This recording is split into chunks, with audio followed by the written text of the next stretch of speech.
Every few years, I plan on doing a catch-up entry for the Villains Retrospective, where I cover things I either missed or things that have come out since my previous videos. This one's come a bit sooner than I thought it would, primarily because I realized I left off a lot of tie-in novels that I could have been reading this whole time. There are going to be a number of these covered in this entry, and there will also be some spoilers, so you've been warned. Of course, we'll also be discussing video games, theme park attractions, a certain live-action remake, and lots of other miscellaneous this and that. Like my first catch-up vid, we'll be going in chronological order of the subjects covered, so with that introduction out of the way, let's begin. First, we're going back to a character that predates Disney's feature films, the Big Bad Wolf. The Disney Magic Kingdom's mobile game had a silly symphony event featuring the three little pigs, Little Red Riding Hood, and their huffing puffing nemesis. The wolf is up to his old tricks, vowing to try and try again to make a meal out of his old enemies. Unfortunately for him, Practical Pig is up to his old tricks and uses his wolf pacifier machine to teach Big Bad a lesson. In the spirit of the old cartoons, everyone speaks in rhyme, even the wolf. He tries reaching out to one of his wolf friends for backup, but gets a letter informing him that he's been captured by some kid named Peter. I don't know how strong the chances are of getting a Make Mine music event in this game, given the movie is inexplicably not even on Disney Plus at the moment, but it's nice to at least see it referenced. And now, as they say, your feature presentation. I have a feeling a good deal of you are curious about the Snow White remake. Now, given all the rough production stories, the crazy press tours, and my own personal dislike of these remakes in general, approaching this movie with an open mind was basically impossible. There is so much to unpack here, but luckily this retrospective is about the villains only, so I can primarily focus on the evil queen as played by Gal Gadot. The queen is introduced as a strange woman from a foreign land, and the script wisely shrouds her in mystery. Unlike the animated queen, who had some enchanted items and a gift for alchemy, this version of the character is capable of straight-up magic, like conjuring items into her hands. Luckily for her, the kingdom is actually open-minded when it comes to displays of witchcraft. Unluckily for them, they made the wrong call. In addition to her vanity, the queen has an obsession with strength. Once she takes power, Her Majesty turns the kingdom's farmers into warriors. In addition to feeling threatened by Snow White's looks, she resents the girl's loving nature. She compares Snow to a flower. Pretty, but weak and fleeting, while she is a diamond. Beautiful, cold, and strong. Speaking of diamonds, let's talk Dwarfs. As you probably know, the film had extensive reshoots. It's hard to say for sure what was in the original cut versus what was added, but it seems like most, if not all, of the dwarf material was added later on. I wouldn't be surprised if the final cut is something like 75% new footage, but don't quote me on that. When the queen compared herself to a diamond, I assume this would link her to the dwarves' minds later in the movie, but she has even less interactions with them this time around than she did in the original. On that same note, there's a strange subplot with Snow's father that goes absolutely nowhere. I wonder if this was also because of reshoots. Early in the movie, the power-hungry queen sends the king off on some sort of crusade that's implied to be a fabrication. The king does not return, and we're left to assume he died in battle or something. Either way, the queen is somehow responsible. Later, Snow is led to believe that her father could possibly be alive, and this starts a subplot of sorts where she struggles to find an answer, only to be finally told that, nope, the queen killed him, plain and simple. Musically, the queen has two identities. First, there's a dark theme written by Jeff Morrow.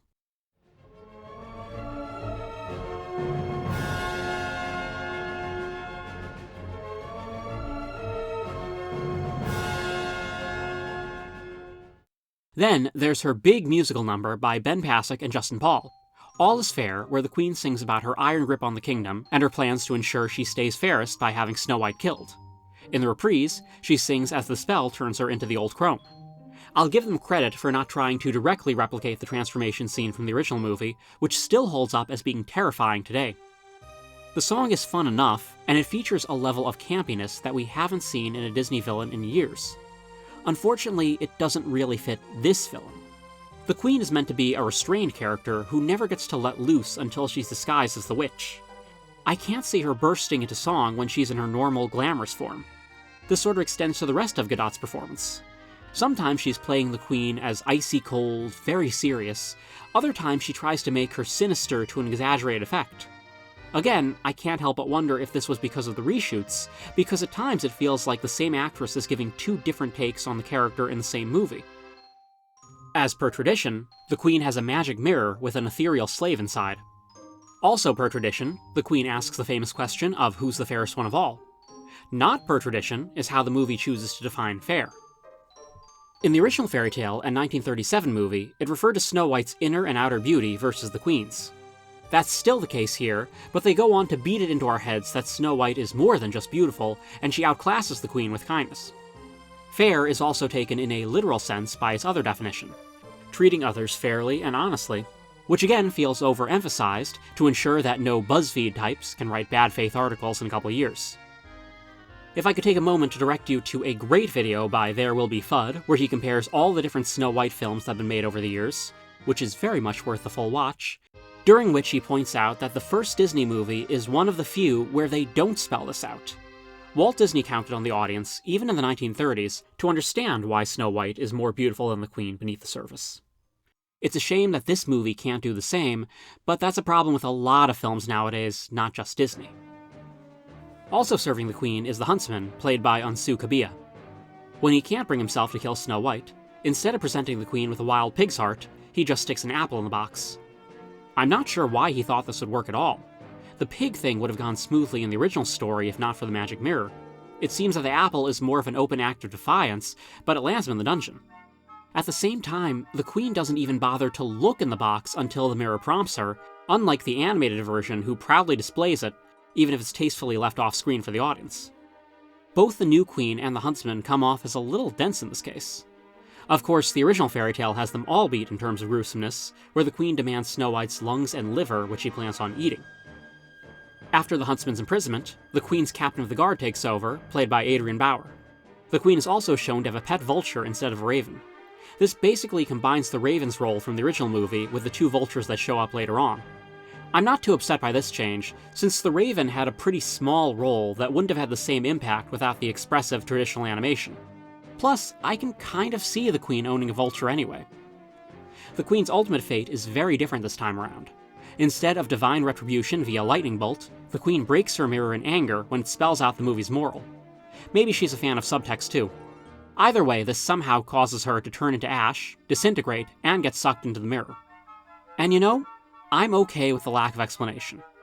I was just giving this movie crap for over-explaining the message, but I appreciate that they left this part ambiguous. We've seen the Queen use her own magic to reduce a flower to ashes, and breaking the mirror does the same to her. How much of her is linked to the mirror? Is the slave that resides inside some sort of familiar, and in destroying it she's destroyed herself? It's actually fun to think about, and for the many problems I had with this movie, I want to give credit where it's due. It probably doesn't come as much of a surprise, but I didn't really like this one. What? I didn't like a remake? Alert the presses.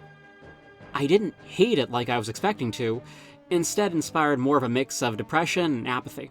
Everyone was trying their best, but as I've said in the past, Disney already has a Snow White, and it's a masterpiece. The company is at a strange point right now. They're acting like they're embarrassed by their older films, hence the need to constantly update them to be more culturally relevant, and oddly enough, more cynical at the same time. Simultaneously, because of Hollywood's aversion to new material, they're sort of bound to these original movies, forcing themselves to redo pre-existing material instead of creating a new story, often just producing something that doesn't recapture the magic or charm of the classics. But that's enough complaining. We have more Evil Queen material coming up. Fairest of All, A Tale of the Wicked Queen by Serena Valentino, author of every Tale of book mentioned here, is another entry in her series showing the villains' backstories. The Queen, who is only referred to by her title, was once a normal woman living with her abusive father, a mirror maker. Previously, the man had wanted a daughter and sold his soul to the Odd Sisters, a trio of recurring witches in the book. The sisters granted his wish, but with a classic monkey's paw style twist. The man's wife would never live to see her daughter, dying in childbirth. The man, now having lost his wife and soul, resented his child until the day he died. The young woman's beauty catches the eye of the king, and she soon becomes his queen and the stepmother to the princess, Snow White. The story tries to show the queen as a good woman who turns to villainy due to a combination of factors: the scars her father left, her paranoia over losing the people closest to her, and the meddling of the Odd Sisters.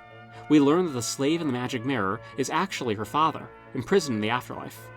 In life, the mirror maker never hesitated to call his daughter ugly, so the queen gets major satisfaction from hearing him say she's the fairest in the land.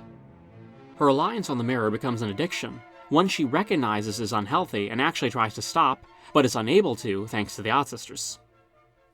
While I thought some aspects were interesting, I feel that the story swung a little too far in the Queen's favor. It would appear that it was meant to be a serious story about how a good person can become corrupted, but too many things happen that are out of the main character's control. She tells the huntsman to bury the mirror in a remote location, and later sleepwalks out into the woods and digs it up. So much of the evil Queen's evil is because of an outside force. It's clear that she's basically doomed from the start, and I think it takes away a good amount of agency the original character had. I'm not saying the evil Queen can't have a reason to be evil, but the original version's motivations of being a power-hungry tyrant desperately trying to preserve her self-image were already pretty solid. People like that exist outside of fairy tales too. I think the Queen's backstory was handled better in Mirror Mirror, A Twisted Tale by Jen Kalanita. In this book, she's the sister of Snow White's mother and is given the name Ingrid.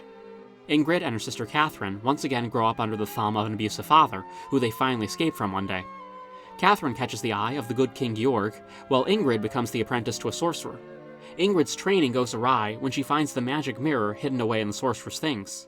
The mirror is clearly cursed, and its influence causes Ingrid to become addicted to its magic powers, eventually killing her teacher and later her sister. The big difference between these books is how the evil queen is treated before and during her corruption by the magic mirror. While the fairest of all queen is shown to be completely pure-hearted and ultimately an innocent person caught up in something far more powerful than her, the Mirror Mirror Queen shows signs of her future villainous self early on. She's not truly bad at first, but she's much colder than her sister and sees compassion as a sign of weakness. Her rise to villainy has outside factors, but many of the things she does are her own bad choices. She honestly thinks she'd be a better ruler than her kind-hearted king and queen. Later, there's a moment after she secretly poisoned Catherine where Ingrid actually tries to comfort Snow White and make them see eye to eye. But she just can't relate to the grieving child, instead talking about the importance of being a powerful ruler. Snow recoils, sensing the wickedness already lurking in her stepmother. In general, this version is much more nuanced and doesn't make excuses for her. Layered or not, she's still a villain.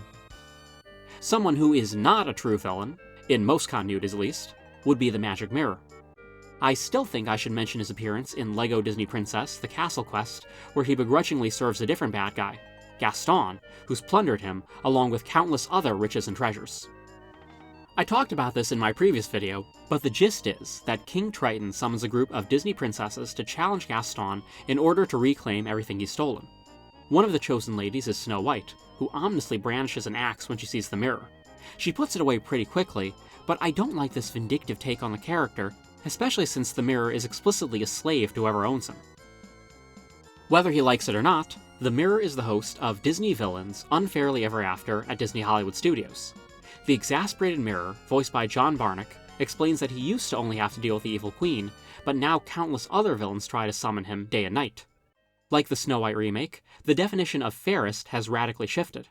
Here, the villains all want to know who was treated the most unfairly. Several baddies present their cases, with the audience having to determine who's the most misunderstood of all. Regardless of who's chosen, the ending is a bit unclear. The mirror assumes the villain will finally leave him alone, but each rapscallion refuses, although I'm not sure what exactly they're planning to do afterward. The show features a number of cameos by other bad guys, but like House of Mouse or Once Upon a Studio, I won't be mentioning it every time in subsequent videos, since there's not much to say other than, oh, Prince John was in this, and King Candy, and Frollo, and Ursula, etc., etc. The show does seem like it's intended to have a rotating cast of villains, so we'll see how much I talk about it in the future. One thing you're going to see a lot of in this entry is Cursed Cafe, a visual novel starring some of the all-time great Disney villains. Set in a modern-day cafe specializing in magic potions, the villains are patrons for the player character, the Potionista. Evil needs to stick with the times, and so the Queen has embraced multi-level marketing. Her ultimate scheme is to harness life energy from her underlings in order to stay the fairest by having them sell life force-draining Vitagems. Her magic mirror hangs in the cafe, but he's no longer bound to the Queen. Instead, he serves the Potionista. The Queen herself regards him with disdain, and seems to be happy to not have to deal with his magical honesty. From an evil queen's enchanted kingdom to a deceptively dark world, let's take a look at some Pinocchio material.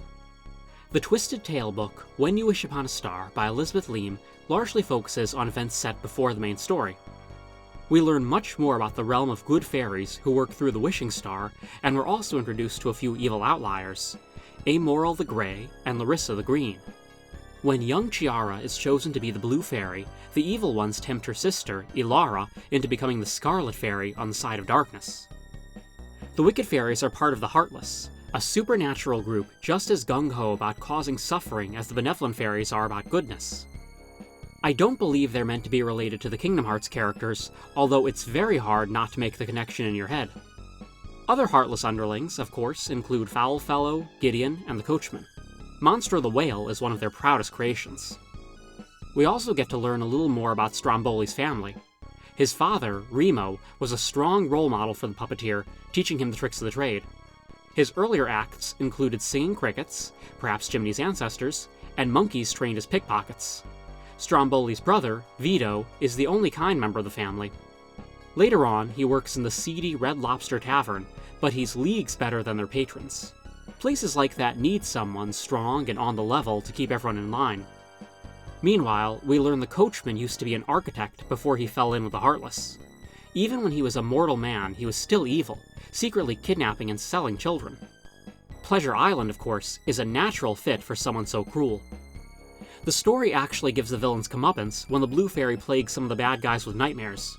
Stromboli dreams his own puppets revolt against him, and the cat and fox dream they're drowning in a sea of gold coins. It's implied they become slightly better after this. The one character who's totally irredeemable, unsurprisingly, is the Coachman. I'm sure many of us who are traumatized over the years by this character will be happy to learn that his punishment is to be turned into a donkey himself. Monstro, meanwhile, cannot be tamed or destroyed, only put into a deep slumber. Hopefully his dreams are a little more peaceful than the other villains. Out of Pinocchio's sizable rogues gallery, the only ones to directly appear in Twisted Wonderland are variations on the fox and cat. Ernesto Foulworth, voiced by Firo Onisuto and also known as Honest Ernesto, and his buddy Gino. This mysterious duo shows up at Night Raven College and puts the charm on a number of students, offering them free passes to Playful Land, the illusionary amusement park. This massive theme park travels around on a ship and has everything someone's heart desires. It's a one-day-only affair, and the students opt to skip school to have some fun. You can probably tell where this is going. The park is explicitly themed to Pinocchio, although like everything else in Twisted Wonderland, their understanding of the story is, well, twisted. In their version, Pinocchio is actually helped multiple times by the friendly fox and gentle cat. Monstro is referred to as the Whale King. Playful Land is of course Pleasure Island, but the stories seem to skip over the island's true dark purpose. Even the part about where Pinocchio's tail came from is glossed over as just being a version of the story where the puppet is already part animal. Ernesto and Gino are secretly working for some evil higher-up who we never actually get to meet. Presumably a sexy anime version of the Coachman, if you're into that kind of thing. Whenever someone breaks the park's rules, they begin to slowly transform into a puppet, meaning that soon all the naughty Night Raven students are the park's prisoners.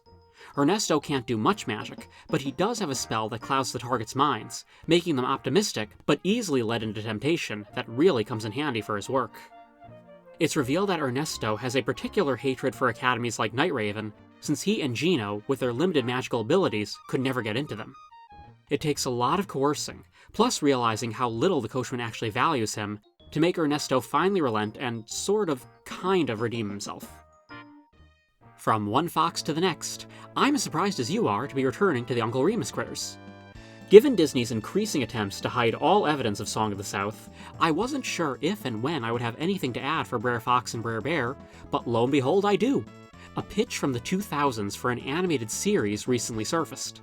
Splash Mountain Boys was a proposed cartoon starring the Brer characters and serving as an origin story of how Chickapin Hill got flooded.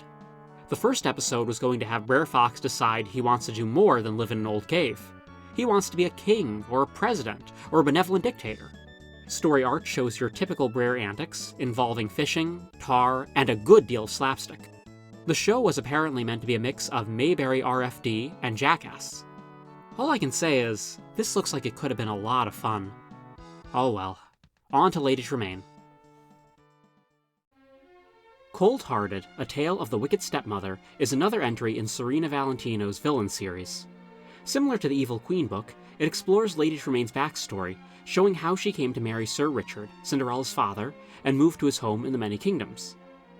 In this telling, Tremaine was a kind woman who deeply missed her first husband and met Sir Richard on vacation.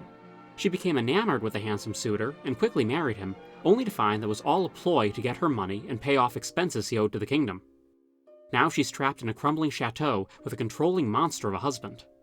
To make matters worse, she finds that her brooch, a gift from her first husband, is actually an enchanted item from the Odd Sisters, who have been meddling in her life. The brooch amplifies her negative qualities, turning her into the classic wicked stepmother archetype that is apparently awfully common in the Many Kingdoms. Much like my feelings on the Evil Queen story, I found this all very frustrating. Instead of giving Lady Tremaine a good reason for her descent into villainy, she's an innocent pawn in a battle between good and evil fairies. Cinderella's father becomes the actual bad guy, with Cinderella herself written as a complete ditz, whose social skills make Anastasia and Rosella seem well-adjusted by comparison. The fairy godmother also comes across as much more villainous, since she knows that Lady Tremaine has been forced into this evil role by beings beyond the poor woman's comprehension, and yet the fairy still chooses to punish her. Perhaps these books are leaning more into the enigmatic fae mentality seen in folklore, but it doesn't gel with the fairy godmother's character we've seen in the movie. I know this is a personal matter, but I didn't realize how protective I was of this character until I read this book. I've been very blessed to know a few women over the years who reminded me quite a bit of the godmother, including my own grandma, so it's disheartening to see this borderline psychotic take on the character. One minute she's singing bibbidi bobbidi boo, the next she's using her magic to torment the Tremaines, who themselves have already suffered so much abuse. One's own abuse does not normally excuse the abuse of others, but I think the Odd Sisters' meddling should be enough to at least lessen the stepfamily's punishment. Meanwhile, in So This Is Love, A Twisted Tale by Elizabeth Lim, the Tremaines play a much smaller role. The focus is more on the Grand Duke, who is given the name Ferdinand. Like in the 2015 movie, the Duke has been rewritten to be a villainous snake in the grass. He misses the good old days when peasants knew their place, and has been trying to push the king in what he views as the right direction. We also find that the kingdom has outlawed magical beings years ago, meaning Cinderella's fairy godmother was taking an enormous risk in granting her wish.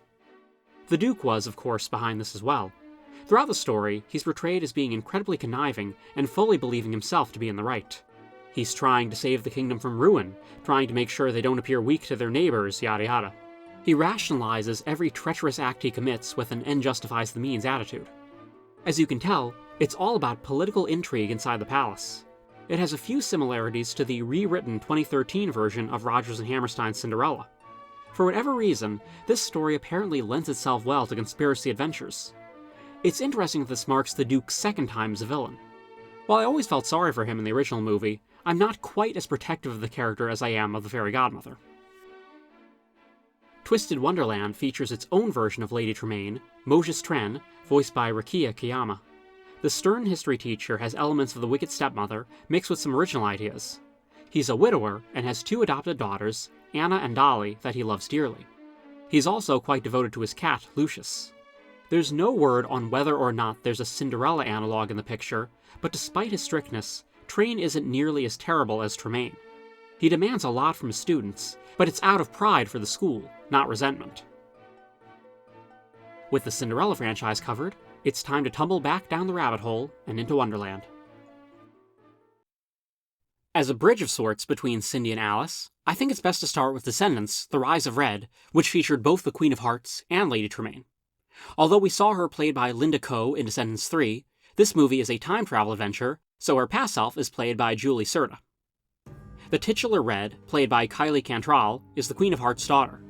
She doesn't want to follow in her crazy mother's footsteps, and instead wants to be her own person, with decidedly less decapitations. The Queen, played by Rita Ora, is a colder take on the character instead of the blustery windbag in the 1951 film. Her general attitude and the kingdom's aesthetics feel like they draw more from the Tim Burton movie. When the Queen and her guards take over Auradon, Red and Cinderella's daughter, Chloe, go back in time to find out what made her go so crazy in the first place, and in doing so, hopefully fix the future. In the past, we learned that the Queen's name is Bridget, and this version, played by the appropriately named Ruby Rose Turner, is a complete 180 from the present-day tyrant. We learned that her wickedness stems from a cruel prank played on her at a dance. I never thought Disney would consider adapting Carrie, but here we are. A fifth Descendants movie, Wicked Wonderland, is in the works, which will feature another one of the Queen's daughters, Pink, played by Liamani Segura. Now, my choice of including the Cheshire Cat among the Wonderland villains has been a divisive one. I still stand by it, but his nastiness certainly varies depending on which version you're watching. Sometimes he's more helpful than others, which is true of this unproduced series. In 2016, a cartoon was proposed featuring some of Disney's most chaotic characters in their own individual sketches. In addition to Cheshire, we had Tigger, Lilo and Stitch, and Chip and Dale pitted against Pete. Cheshire's segment had him use psychology to help a young boy overcome his fears in karate class. Although that version of the show is left untitled, there's concept art for a slightly different cast under the name Mischief Makers. It still would have featured Cheshire and Stitch, but interestingly, it would have also included the Orange Bird, Mr. Toad, Merlin, and, relevant to this series, Madam Mim. Meanwhile, as something of a footnote, we have another villain offspring popping up in Alice's Wonderland Bakery. Millie the Carpenter, voiced by Isabella Abira, is related to the original character somehow, although it's not made clear.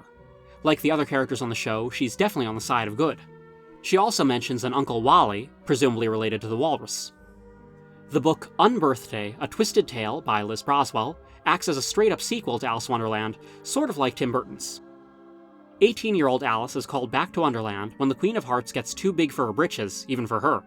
The Queen has gotten even more tyrannical, carrying out more executions than she ever has in the past, even killing one of my favorites, the March Hare. It's revealed that the Mad Monarch is playing War, the card game that is, on a grand scale with the neighboring Queen of Clubs.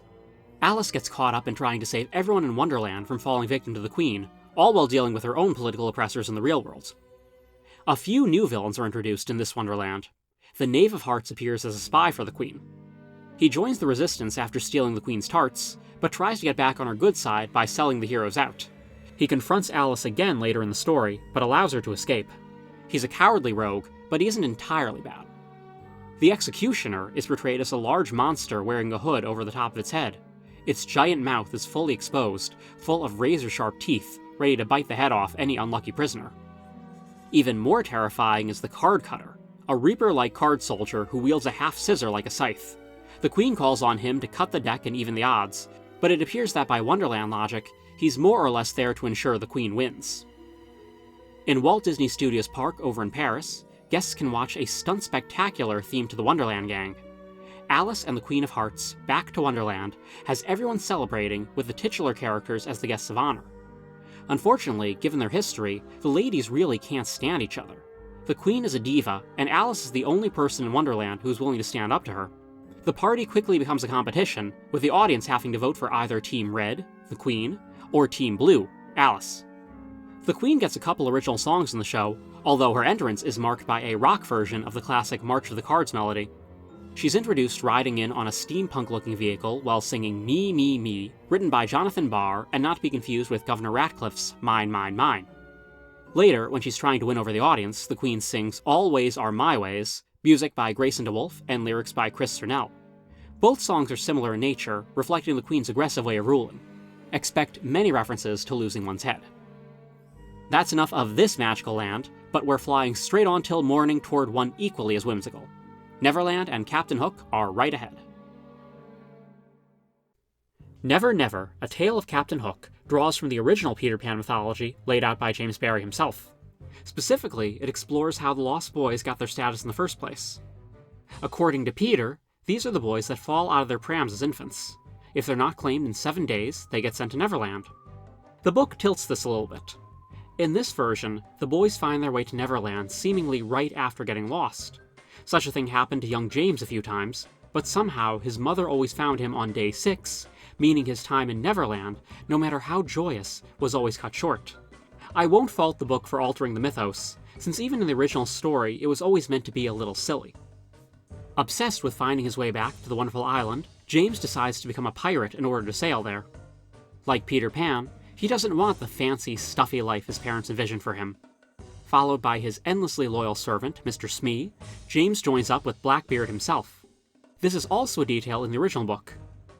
Of course, we know what's going to happen to James in the end. It's not exactly a spoiler to say that Peter Pan cuts off his hand and feeds it to the crocodile. What we do find out is that the Odd Sisters played a part in this, which is again not really a surprise if you know the series. Once again, the magical trio acts as the chess masters for a birth of a new villain. and they even have Peter himself helping out. That's the thing with Peter Pan. The line between hero and villain has always been pretty blurry with him. Hook also features prominently in Second Star to the Fright, part of the Goosebumps-inspired Disney Chills series by Vera Strange. The story follows Barry Darling, a middle school boy who doesn't want to grow up. The idea of entering high school, having more responsibilities, and potentially growing apart from his best friends is just too daunting. He and his family visit a maritime museum that features the one and only Jolly Roger. According to the tour guide, it just showed up in the bay one day. It's shrouded in mystery, along with Captain Hook, said to be one of the most feared pirates of his time. Sneaking off from the group, Barry finds the captain's precious hook hidden away in his cabin along with a message. Apparently, Peter Pan came after the hook itself one day, leading the captain to hide it until he could get his revenge. According to the note, whoever has the hook will have the power to never grow up. Must have some Neverland residue on it. Barry steals the hook, and his wish comes true. With its magic, he appears to be suspended in time, never to grow a day older, never having a birthday, never graduating middle school, but time still moves forward for everyone else, and if he doesn't do something soon, he'll be totally left behind. To make matters worse, the pirate is still alive and wants to get his hook back, along with his vengeance. He projects all his rage against Peter Pan onto Barry and won't listen to reason. Compared to some of the other featured villains in the series, Hook himself isn't the scariest, but the situation certainly is. Like almost every story involving eternal youth, it winds up being more of a curse than a blessing. I found the scenes where Barry has to deal with things like having his friends magically forget about him when they graduate a lot more harrowing than an angry sword-wielding pirate coming after him. Thematically, it's a pretty good match for the original Peter Pan story. Straight On Till Morning by Liz Broswell is another one of the twisted tales. The twist here is that in this story, while Wendy does come into possession of Peter's shadow, Tinkerbell makes sure to keep the easily distracted boy as far from London as she can. Without her life-changing Neverland adventure, Wendy grows up into an unhappy teenager, longing for the night when Peter will return for his shadow. Finally, she gives up and decides to find Neverland herself, offering Captain Hook the shadow for a voyage to the magical realm. Sneaky as ever, Hook takes Wendy aboard, but keeps her prisoner as a mother figure to his pirates. Wendy escapes with the help of Aldon Zane, a pirate with a bit more intelligence than the rest of his crewmates. Now she needs to rescue Peter. The shadow is just the start. Hook intends for this to be the final showdown for him, Peter, and the rest of Neverland. The poor captain's been going a little batty after all his defeats. It's revealed that Smee never actually existed, in this story at least, and is really just a figment of Hook's imagination. The book really plays up the madness of the pirate, who can barely even remember a life before Peter, if one ever even existed. There's a lot of talk about the meta nature of the stories and all the symbolism behind them. In essence, it's a story about storytelling, which works in some instances. In others, not so much. The deeper meaning behind the characters has never been that hard to grasp, since Peter Pan was always a story meant for children. Many people, including myself, have psychoanalyzed Peter and Hook, but it doesn't work as well when the other characters within the story do the same. Having Wendy and some of the pirates directly tell Hook about how Peter represents his fleeting youth and that the crocodile's ticking clock represents aging just doesn't feel right. Moving on, Hook is one of the highlighted villains in the Unfairly Ever After show. While a lot of the attraction, perhaps a bit too much for comfort, relies on screens, Hook and a few other characters are played by live actors. When he manages to make himself heard, the pirate sings a round of the elegant Captain Hook in his bid for why he's so misunderstood. You'd think he'd lead with "a sociopathic youth cut off my hand and fed it to a crocodile," but that never really comes up. Instead, he just offers everyone free tattoos if they join him, and threatens them with walking the plank if they refuse.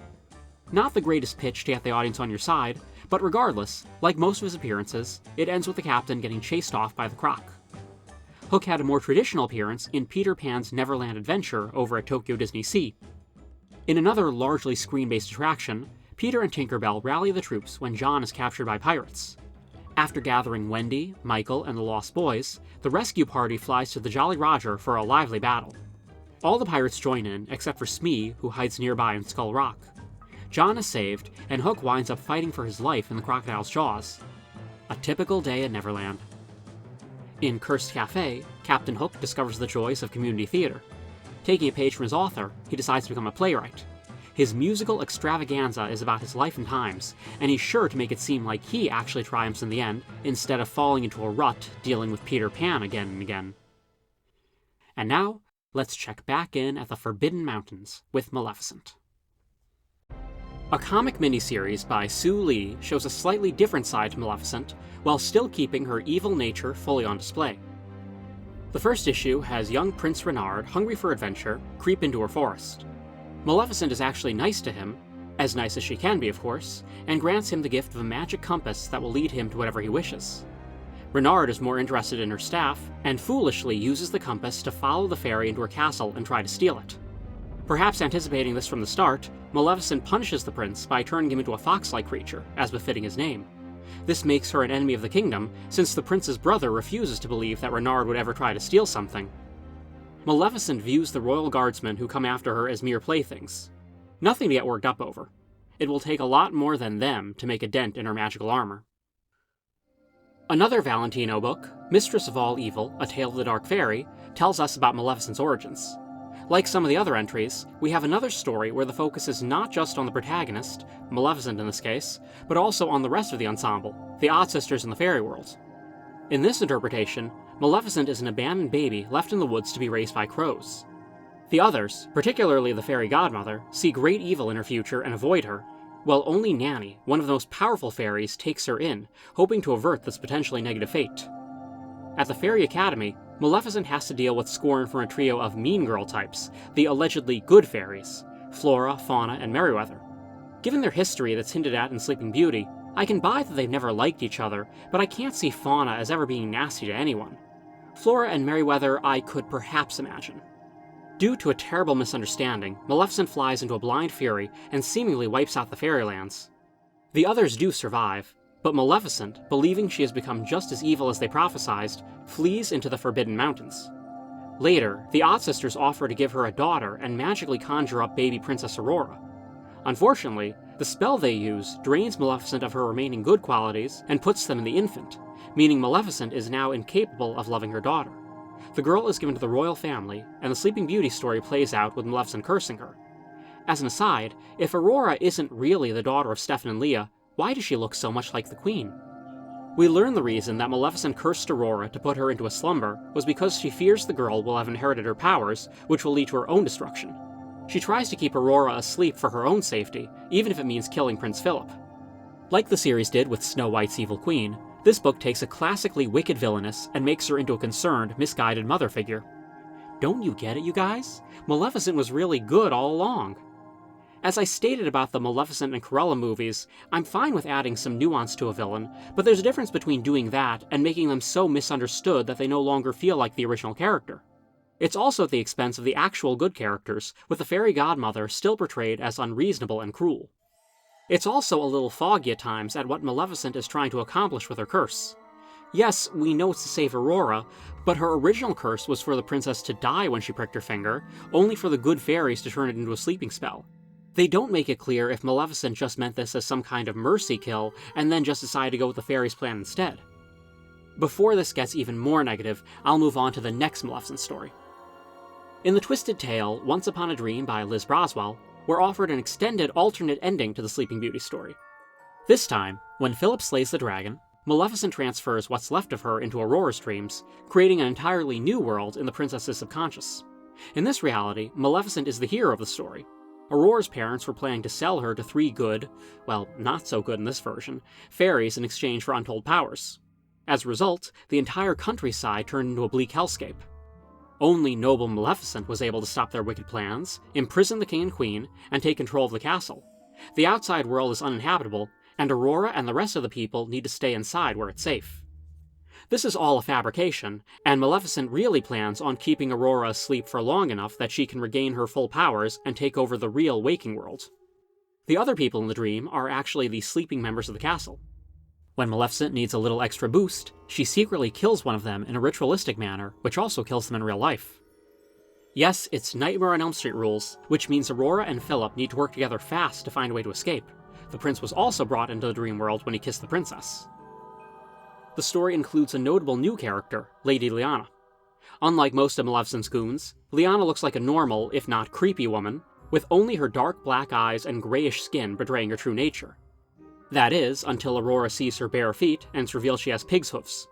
Liana is meant to be Aurora's friend in the dream world, but like everything else, it's a distraction, smoke and mirrors. The story explores the possibility of Maleficent having some good in her buried somewhere. Liana, who's an extension of her, talks about finding a baby raven and raising it, keeping it as a loyal pet, describing it as the only thing she's ever loved. We recognize this as Maleficent's raven, Diablo. It's also hinted that in her manipulation of the princess, Maleficent really did seem to have something of an affection for the girl to a certain extent, which again comes through with Liana. No one is 100% good or bad, not even the mistress of all evil, as much as she'd never want to admit it. That's the nuance I was talking about before. In the Disney Chills book, Once Upon a Scream, we meet another sympathetic, put-upon character who has the misfortune of encountering a Disney villain. In this case, it's Dawn Flores, who's already been through quite a bit before Maleficent enters the picture. After being harshly punished by her parents merely for being with her friends when they shoplifted something, despite Dawn not actually taking part in the theft, and then ostracized at her new school, the girl comes across an old spinning wheel and accidentally pricks her finger on it. This summons the Dark Fairy, who has a good deal of power connected to the wheel. Since Dawn's blood is now involved, that makes Dawn the owner, must be fairy rules, and Maleficent agrees to grant her a wish in return for the wheel. Dawn, being an emotionally vulnerable preteen who's been having the worst possible month, wishes for revenge against the nasty students who've been targeting her, but then starts to regret it when Maleficent casts a spell on them and a good deal of innocence as well. Trusting Maleficent was a mistake, but now Dawn wants to go back on the deal, which is also a dangerous idea. It's interesting how cruel these stories can be, especially for something under the Disney brand. As I and others have said, the books take a good deal of inspiration from Goosebumps, but those books often feel a lot more lighthearted compared to these. I'm not saying they're dark and gory as, say, a Clive Barker novel, but they're certainly grimmer than you'd expect for a book aimed at the middle school crowd. In the theme parks, Maleficent is one of the featured villains in Unfairly Ever After. The Dark Fairy makes her pitch for why she's so misunderstood, set to an ominous version of Once Upon a Dream. She makes the usual arguments, like how she was given the cold shoulder by the royal family, and that she's the reason Aurora and Philip shared that romantic awakening kiss. Compared to Hook's routine, she actually seemed to understand the assignment. At first, I wondered why the self-proclaimed mistress of all evil would want to be seen as misunderstood, but then I realized that she's most likely just lying to play on the audience's sympathies. That's what a real villain would do, after all. Over in Cursed Cafe, Maleficent is ready to embrace the true evil of the 21st century and become an influencer. Selfie stick in hand, Maleficent amasses a number of followers, all eager to see her magical skills at work. Out of all the customers, she seems to scare the Potionista the most, but she still has her moments where she shows just a little respect to the player if they help her out enough. I'll admit my dislike of influencers might seem a little exaggerated in these videos, but I'm certainly not crazy about them. It's funny that Cursed Cafe acknowledges the dark, messed up parts of the profession, for lack of a better word, by having Maleficent pursue it, while Twisted Wonderland has their version of Snow White be the influencer. I will definitely take a villain in that role over one of Disney's purest princesses. On that segue, let's talk about that game's Dark Fairy characters. Maleficent is represented by the Diasomnia House, where she is known as the Thorn Fairy. According to their folklore, she once bestowed a gift so fantastic that it shocked the entire room. As always, this is only a partial truth. Most of the Diasomnia students are human, but 3 of the main characters are Fae. Their leader, Malice Draconia, voiced by Kazuki Kato, has had extraordinary power since he was very young, but his magical aura also makes him scary and unapproachable to others. He also just has trouble connecting to or understanding most of his fellow students. In his storyline, he tries to do something nice, but it all goes terribly wrong. Using his signature spell, he traps everyone in their dreams. Happy dreams, of course, but still just dreams. In dreams, you see, no one has to suffer misfortune or lose others. In Malice's case, he is most upset about losing Lilia Vanrogue, voiced by Hikaru Midorikawa. Although he looks quite young, Lilia is actually 700 years old, and has served as a royal guard for his people before eventually deciding to take it easy and be a student for a while. Now that his powers are fading with age, it's time to essentially retire. Lilia is a fun-loving, kind person, so everyone takes the news pretty hard, hence Malice's crazy attempts to fix things by casting a spell. Another of Lilia's closest companions is Silver, voiced by Nobunaga Shimazaki. He's completely human and was actually raised by Lilia, who he views as a father. Technically he's 17, but also over 400 years old, since he was put under a sleeping spell for a good while as an infant for his own protection. This is based on Sleeping Beauty, after all. Finally, we have Sebek Zigvolt, voiced by Haruki Ashiya. Although he's half human, he prefers his Fae side and thinks very little of the other human students. He's loyal to Malice and the others to a fault, thinking highly of them, and has a tendency to come across as arrogant and unfriendly to just about everyone else. Put away your spinning wheel and break out the fur coat, because now we're taking a look at Cruella de Vil. The direct-to-video Patch's London Adventure served as Disney's official sequel to 101 Dalmatians, but a recent comic miniseries offered an alternate take on what happened to the villains directly after the first story. In the series by Sweeney Boo, Cruella and the Baddens have sort of gotten away with their crimes. Cruella gets off the hook due to lack of evidence, and her accomplices are still wanted, but laying low. Even though Cruella is innocent in the eyes of the law, the dogs of London know exactly what she's done and haven't stopped hounding her since. Pun intended. A society girl at heart, Cruella does whatever she can to regain her classy status, but the canines are determined to ruin whatever events and publicity stunts she has planned. The series introduces Cruella's butler, Archibald, who loyally serves her in a similar fashion to Alonzo from the Glenn Close movies. Of more importance is master thief Emily Besler, who seeks out Cruella's help in stealing the crown jewels. Cruella resists at first, since there's a big difference between pup napping and robbing royalty, but when Emily points out all the exotic wools and fabrics she could produce with that kind of loot, it's hard to say no. Evil Thing, A Tale of That Devil Woman, is the last of the Sereno Valentino villains books we'll be covering in this video, and I'm pleased to say I actually liked it a fair deal more than the others. I think it has a few major factors in its favor. For one thing, Cruella narrates, unreliably of course, which sets the tone for things immediately. Even as a nice, or at least nicer, little girl, she has some hints of darkness about her, like considering anyone who isn't one of her rich peers to be less than human. The other big strength is that the Odd Sisters are downplayed. While it's heavily implied that part of Cruella's twistedness comes from a pair of earrings that the sisters have cursed, they don't directly factor into the story, which in turn gives Cruella more agency over her own actions. According to the tale, Cruella grew up in the lap of luxury, with Anita as her closest friend, a fun-loving father, some caring servants, and an emotionally distant mother. Guess which one Cruella pines for the most?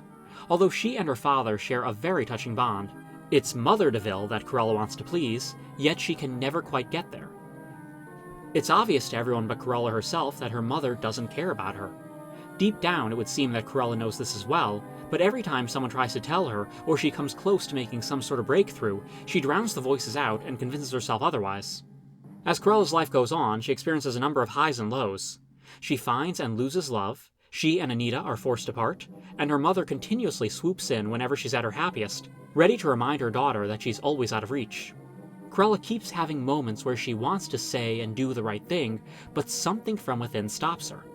Again, it's implied that the earrings are the culprits, but I think the story works better if there isn't actually a curse and it's Cruella who's really holding herself back. The emphasis on Cruella's poor relationship with her mother reminded me a lot of the animated series, where the relationship was also estranged. The Christmas special outright said that a lot of Cruella's antisocial behaviors were because her parents were never there for her. I have to say, I like this origin story much more than the Emma Stone movie, as long as I ignore the earrings part. There's also a fun detail of Horace and Jasper winding up on their favorite show, What's My Crime, and excitedly sharing all the gory details of the puppy caper, incriminating Cruella for all the viewers at home. Very in character. The Disney Chills book, Be Careful What You Wish For, makes Cruella an outright supernatural character, something not many other portrayals have done. Now, Cruella is an amazing creation. She doesn't have any sort of evil powers, but she still holds her own alongside all the other A-list Disney villains. At the same time, she comes across as an inhuman beast, and she's always been associated with demonic imagery, so making her into some sort of magical monster doesn't actually feel like that much of a stretch. In the story, Delia Ward is a middle schooler caught up in the cruel, shallow world of social media. After facing ostracization from her peers for her lack of snazzy clothes, she comes across a fur coat on an abandoned mannequin outside one of the city's most fashionable joints, the House of DeVille. Delia borrows the coat, and initially gets the clicks she desires, and even some very surface-level friendship, but of course there's a catch. The more she wears the coat, the more she slowly turns into a mannequin. This is a very unique take on Cruella, who within the story is totally coated in mystery. No one knows if she ever really existed, and her line of boutiques actually closed for a while when multiple customers started disappearing. At some point, a few opened back up, including the one in the story. Apparently it's somewhere in Chicago.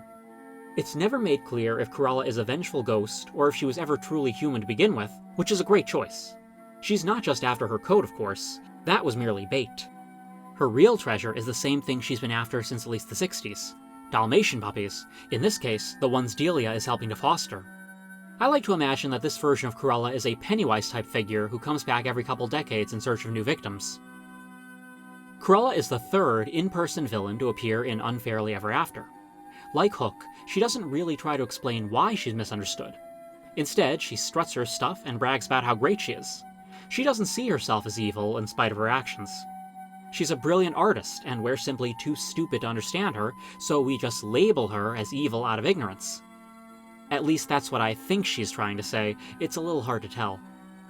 Out of all the villains featured in Cursed Cafe, Cruella seems the most inclined toward the modern world. After all, her movie takes place in the 60s. Things have changed a lot since then, but this has to be less of a culture shock to her than the others. Her main focus in the game is to outdo her business rival, Poodle Poodle. Now, let's move on to some more exotic animals from the Jungle Book. My video on that franchise was pretty extensive, but there's one character I was only vaguely aware of at the time of its writing, so I didn't include him. Now, more details about his role have come out, so let's take a look at Ishtar the Buzzard. This character was in the original treatment by Bill Peet, and basically acted as the Disney version of Tabaki the Jackal. The sneaky scavenger finds out that two wolves, Rama and Shiva, have taken in the little man cub at the beginning of the story and rats them out to the leader of the pack, Akela, when they refuse to bribe him. Later, when Mowgli gets taken by the Bandarlog, Ishtar agrees to help Bagheera and Baloo find their way to the abandoned city if they leave all the dead monkeys for him after the battle. He's infuriated to find that in spite of the chaos that takes place, there are no casualties.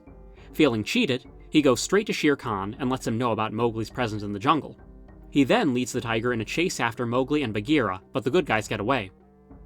Ishtar does not factor into the plot beyond this point, and the story then continues with Mowgli's adventures in the Man Village.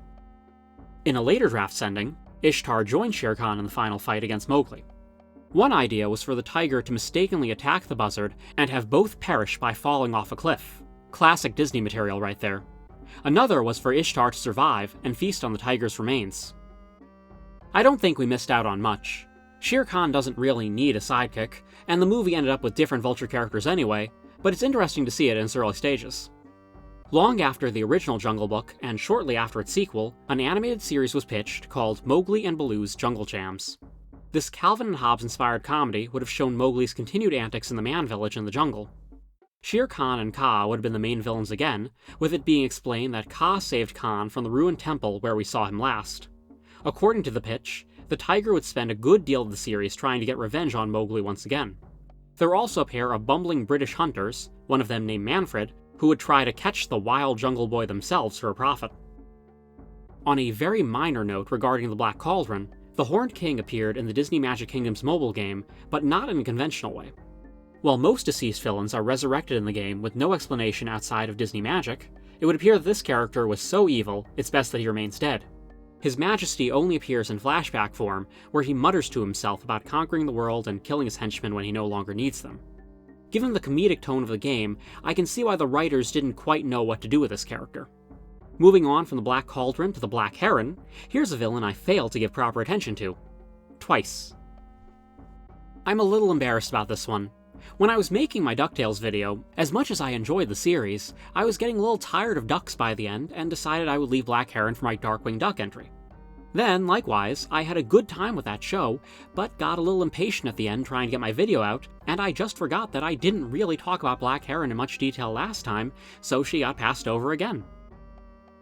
Most heroes in the DuckTales reboot got an archenemy. For example, Louie had Doofus Drake, Dewey had Don Carnage, and in Mrs. Beakley's case, it's Black Heron. The Demented Rogue, voiced by April Winchell, was a crazed supervillain from back in Beakley's secret agent days. She reveled in mayhem and madness, with her crimes ranging from grand-scale vandalism to developing superweapons. After an especially explosive fight with Beakley and Scrooge, Heron lost her arm, replacing it with a robot one later on. It's more than a mere prosthetic, and can double as quite a few weapons. It's more than likely that she views this as an upgrade, not a disability. Heron eventually teams up with Bradford Buzzard, who wants to steal the world for himself, thereby saving it from untold destruction. You can see my DuckTales video for his full story, or you can watch the show. Better yet, do both! Although Heron is the loosest of loose cannons, Bradford figures she's also crazy enough to help him, and believes he can keep her under control. This proves difficult since Heron embraces her villain status, while Bradford denies he's the bad guy here. Together they establish Foul, the fiendish organization of world larceny. The fiendish part, of course, is all Heron's idea. As the series wraps up, Heron keeps urging Bradford to admit he's just as much a villain as she is. At the last moment, once victory is in his grasp, Bradford finally snaps and pushes her into the vortex to her death. Instead of being hurt by this betrayal, Heron just smiles.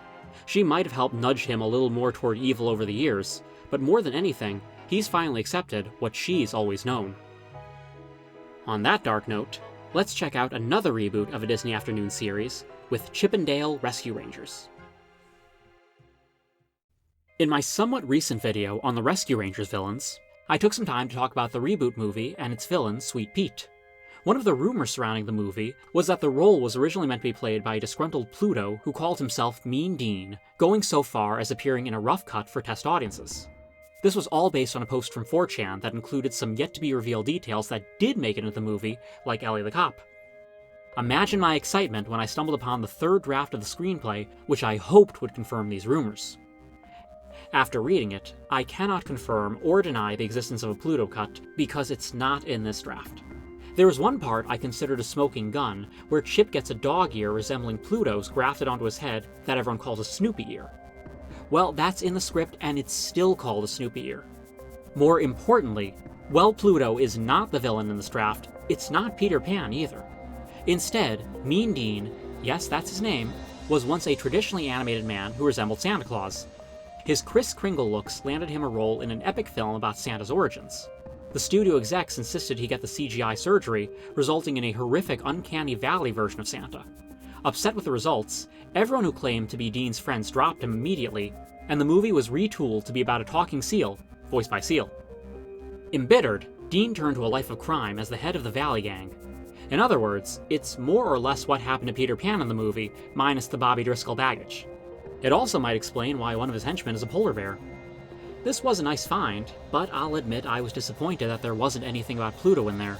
There's a good chance I was bamboozled by the hacker known as 4chan.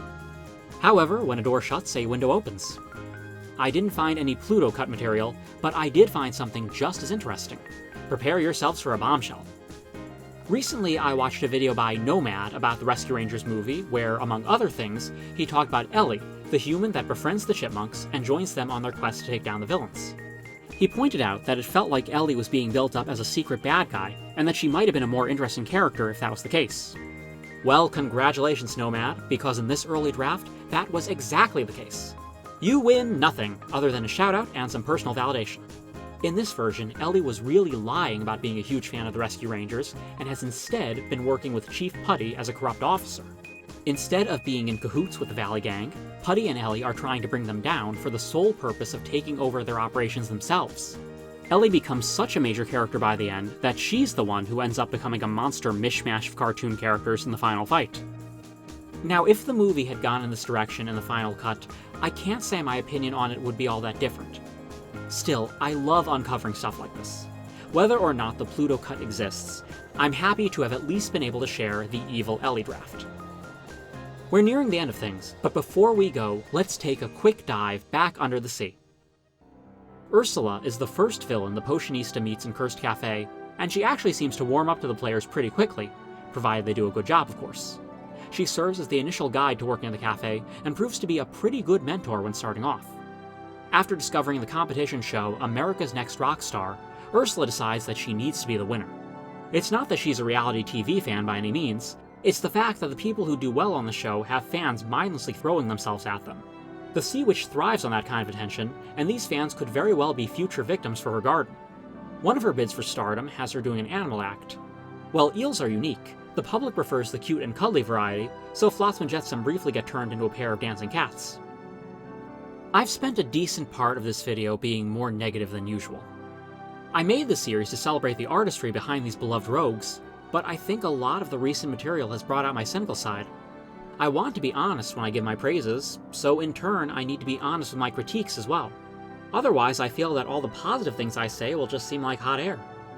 With all that said, I'm very happy to end this one on a happy note. At Disney's Hollywood Studios, the former Voyage of the Little Mermaid show has been revamped into The Little Mermaid, a musical adventure. While it keeps the scenes that work best from the original, it also adds sequences for Daughters of Triton and Kiss the Girl, which makes for an even better experience. The Ursula puppet is back in action, with a new voice actress replacing Pat Carroll. I've seen people saying it's Deborah Wilson, who's Ursula's current voice actress in most other projects, so it would make sense to have her here. Although I don't think anyone will ever truly nail Carroll's performance, Wilson does a pretty good job. Now, I'm not crazy about the use of CGI here. The laser effects in the original show may have been dated, but they had personality.